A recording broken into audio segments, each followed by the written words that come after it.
Joining us now to talk about high school football and his program as he embarks on his second year as the head coach of the McMain Mustangs, Coach Shan Williams. And, Coach, listen, it's great to have you with us. We appreciate the time. Welcome to the show. Thank you. Great to be here as well, Ken. Well, first and foremost, that's kind of discouraging, but I guess you can't find that to be unexpected given the times that we have right now. And I know what your answer is going to be, because my answer is the same, which is let's let it play out. Let's give it time. These kids work so hard. Coaches work so hard. You want to have the opportunity to compete if it's at all possible, right? Yes, I totally agree with that. First and foremost, it's about the safety of the kids, and whatever safety for kids and all the coaches and people involved, I think that's the most important thing. But our kids right now at these times, I think they need extracurricular activities. I mean, these kids have been cooped up. A lot of these kids have cabin fever, and we just want to get these kids out on some normalized activities. I think that'll be one of the things that will turn our kids to normal. We have to worry about their mental psyche as well. Couldn't agree more. Shane, when you look at the experience level that you've had and the school that you're at now, you have vast experience, first and foremost. McMain is a good school. McMain had some successful years under Coach Russell a few years back, but has struggled in recent times, and part of the reason for that is a lack of stability, where they've had 3 head coaches in 3 years until now, since you will start your second year. So the stability has to be an important part of getting that program righted, correct? Yes, it has to be. I plan on being at McMain for as long as you're going to have me. I'm building a solid program at McMain. I'm building on a couple of core principles that my kids are buying into: manhood, scholarship, perseverance, and discipline. I really want our kids have been buying into that, and our kids are where we get hard work and just our kids buying in, and having a stable staff as well. I'm maintaining my staff from last year. I just need those kids to have somebody that really shows that they're there for them. Nobody go in and out of their lives every year. So I plan on being there as long as they have me. What did you see when you took over? Was it a lack of numbers? Was it morale issues? What did you see more than anything else that you knew you had to address? I believe the one thing I had to address was just the attitude. It's a program that hasn't been successful lately, and you have to get those kids to believe in themselves and believe in winning. If kids are accustomed to not having success, the first bit of adversity, they tend to drop their heads. My kids are building upon that. We try to give them a little fortitude. We try to make sure our kids are mentally tough, and that just translates on the life as well as on the football field. Visiting with Shan Williams of McMain. And Coach, when you study your own experience level, of course, you spent time at O'Perry Walker, East St. John, L.B. Landry. Of course, we all know that O'Perry Walker and L.B. Landry ended up merging. East St. John, South Plaquemine, White Castle. First and foremost, a lot of experience on the high school level, which clearly prepared you for this. Yes, sir. I could honestly say one of my first jobs really prepared me for what I've been doing. I'm one of the few guys that actually worked backwards. One of my first coaching stints was as an intern with the Arizona Cardinals. I was a coaching intern, and from there I went to a junior college, which brought me to high school run. And actually going backwards has really taught me some of the things that I use today. Well, the minority internship programs in the NFL, I think are terrific, and they're such a great learning ground. What did you take away from that experience with the Cardinals that you utilize today in your job? It's all about hard work and preparation and dedication. At that level of football, I was really astonished by the fact that I was an intern and I had guys that were making millions of dollars who were listening in the meeting room to me like we were on the same level. But I was an intern. Those kids, those men actually took into business like a coach, and I try to instill that into my kids now in high school. Visiting with Shan Williams of McMain, and Coach, when you look at what we're dealing with right now and the uncertainty, it's got to be difficult, but it had to be good to get a number of kids back on campus when they went to Phase 2. Makes a big difference when you can gather as many as 25 together as compared to 4, right? Right. It was great to see my kids. My kids were happy to see each other, and it was just getting them out their house and just getting them moving around to do something. I mean, having my guys 25 at a time, I'll take that over anything. It's a process. I mean, the kids are used to physical touching. I mean, not physically touching each other. Everything is hands on. Everything is at the 6 foot distance. Social distance has been practiced.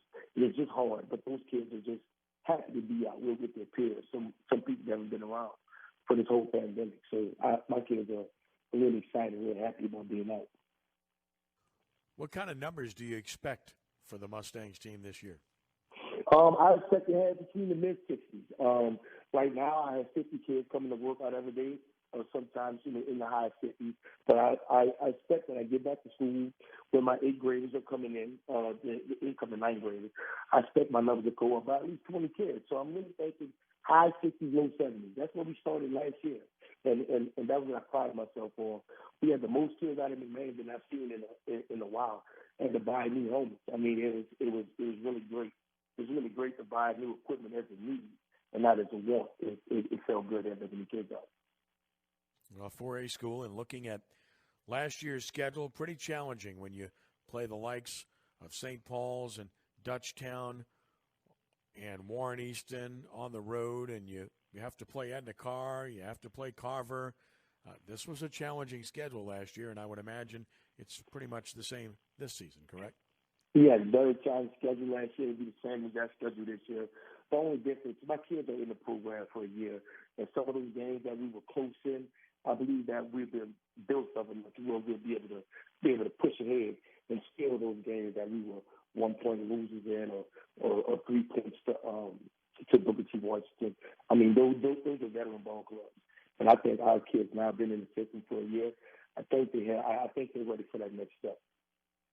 Yep, 2 games in particular, the Lusher game losing 35-34, and you mentioned the Booker T. Washington game, and we had Wayne on the show not too long ago, in fact, and he's got a good team. I mean, it's a good team, so to play them really tough certainly had to be encouraging. That had to be encouraging, play them tough.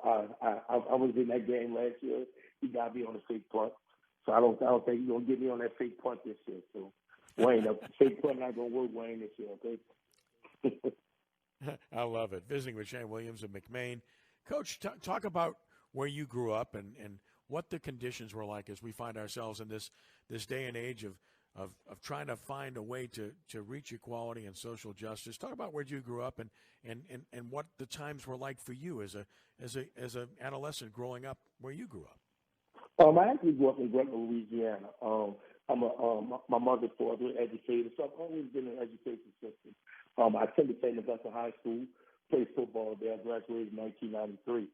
And times today are similar to like it was then. I mean, we did have some social issues. It was just some things that we got through then. I mean, it's just a sign of the times right now that everything is more prevalent. But I never would imagine that some of the things we're seeing now would still be so prevalent in today's society. Well, you're right. And from your own perspective, growing up, did you truly experience racism, discrimination? And if so, was it definitive or was it subtle? And what was it like for you? I think it was more subtle. I think it was more subtle. I just grew up in a family atmosphere. My mother and father, I believe they shielded me a lot from those things that were going on then. I mean, I wasn't naive to things going on. But my mother and father, I think they did a really good job of showing things to society and then how to deal with things. It's rare. It's very rare that dealing with those type of things. And now I do the same thing with my kids. I want to make sure that they're aware of things, but I also try to protect them. Understood. Well, you mentioned St. Aug, and I mean, I did a lot of those games for them back in those days. Still do, but I remember in '92. I remember St. Aug reached the quarterfinals. I know, as I recall, Karen Crow knocked them off that particular year in the quarterfinals, and then of course, you know, when you look at what happened in 1993, that was another good St. Augustine team. In fact, you know, when I look back at that year, that's a game I remember like it was yesterday when West Monroe became West Monroe, when they came to Haas Memphis Stadium, of all places, and beat St. Aug 34-33 in overtime. And I did that game and remembered well. I'm sure you were part of some really good teams and some memories, right? Yes, I was actually on that 92 team that lost to Karen Ford and Kevin Folk. That was one of the toughest losses we've ever had, in my opinion, because those guys were really good. Kevin Folk was even the feature guy on that team. They had two high quality running backs, and our game plan was to go in and stop them. And Kevin Folk torched us on both sides of the ball. He had a couple of interceptions. He had every touchdown he scored. Kevin Folk. I mean, I lost to a 3-time Super Bowl champion, so I'm okay about that nowadays. And I do remember that Western Road game like it was yesterday too. I mean, you know, typical St. Aug fashion, we always go for the win. We had a chance to win the game, and it was went for two. Yep, we went for two. And I believe the tight end, I think he dropped the ball. I think Derek Lewis. Derek Lewis, right? Derek Lewis. No. I think that was the Gettridge. That's one of the Gettridge. Yeah. Oh, Gettridge. Yeah, James Gettridge. Yeah, sure. Okay. And okay. we did come up with that 2-point conversion. But you're absolutely right. That was the thing that catapulted West Monroe, and also Cattle. People don't remember that year. Cattle had never won a playoff game prior to that year. They went on to win the state championship that year. So I guess I was a part of propelling Cattle as well to what they were at the time. Yeah, you got them going. They did go on to win state. They won in the Dome overtime over Neville, 28-27. But, listen, Tony Biegas is still a great friend of mine and has been for so many years, and a terrific guy. And I joke with him all the time. I've told him for years now that, listen, Coach, I'm working out. I got some eligibility. I can go make an extra point for you, okay? It's all good. Right. I mean, I can count 4 games that St. Aug lost by a point deep into the playoffs, absolutely crushing, all about the kicking game. Yep, I remember my 10th grade year. We actually lost to Thibodeau, who's the state champion. We lost 14-13 on an extra point. I was on that team as a 10th grader. We fell to Thibodeau. I do remember, man, it was tough on us with extra point. I definitely remember that. And as far as Coach Biegas, it was one of the joys of my coaching career. We did the stadium draw this year. And it was me, Frank Baggs, Wayne Reese Jr. I mean, all of us played under Coach Biegas. And it's just a wonder to look around and see how many St. Aug guys who are head coaches in the city. It was Earl Cager. I mean, it was great seeing those guys. And our head coaches sitting at the table, going over studio drawings for the City Park and Taggart for the City Park and Pan American Stadium for the year. You bet. It's quite a legacy. And you talk about the names. You can add Albert Poore to that list, too. I mean, sure was. Yep, Albert Poore. Yep, sure was. Yeah, I hope he does it well like Kennedy this year. No doubt. And, Tyrone Hughes had a crack as a head coach. Look, there's a lot of guys that from St. Augustine that fit that mold. Visiting with Coach Shan Williams and McMain for a couple more minutes. And, Coach, you have a chance to make a big difference in the lives of young men, and maybe now more than ever considering what's going on in this country and in the world. And I know your heart, and you want to see not only peace, but you want to see harmony. But it takes people to be willing to listen. It takes people to be willing to understand. It takes people to be willing to get past any speck in their eye, any prejudice they might have to get to a stage where that can be achieved. How do you feel about the shape of things, and do you feel like this can be achieved? I'm an optimist. I certainly believe it can, and I've never seen color to begin with in my life, so that part was never an issue. But from your own perspective, with what you can do with these young men, how do you see it? Yes, I'm also an optimist. I believe that. I believe that racial harmony can be achieved. I believe all we need to do is just work at it. Just talk to each other, communicate, and see the person's point of view. I mean, to visualize walking in someone else's shoes is really getting to know that person from the inside out. I mean, I really believe that if we just took the time out and just think about others and how some of the things that we do affect others, I think harmony could be easily achieved. Well, I'm right there with you, and I'm believing that that's going to be the case. I'm happy to see that awareness is now as prevalent as it's ever been.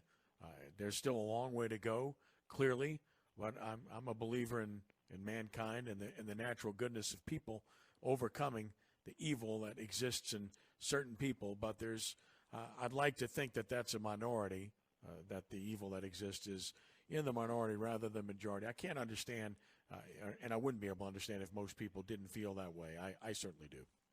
Right, I totally agree with you. I mean, I just don't see myself as a human being being able to be that cruel to someone else for no apparent reason. I mean, other than they have a different skin tone. I just don't. I just don't see it as a human being.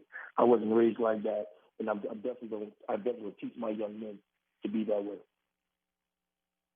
Well, keep doing what you're doing. Be a great influence. I'm sure you will be with the background you have and what you've accomplished already in your career. Shan Williams of McMain, we appreciate the visit, and Godspeed to you, your family, your young men. We certainly are praying that we will have a football season and it will be on time. I learned a long time that God's in control. I can't control the things I can't control, so Definitely. I just go about my business every day, and yet I genuinely hope for everyone's sake that takes place.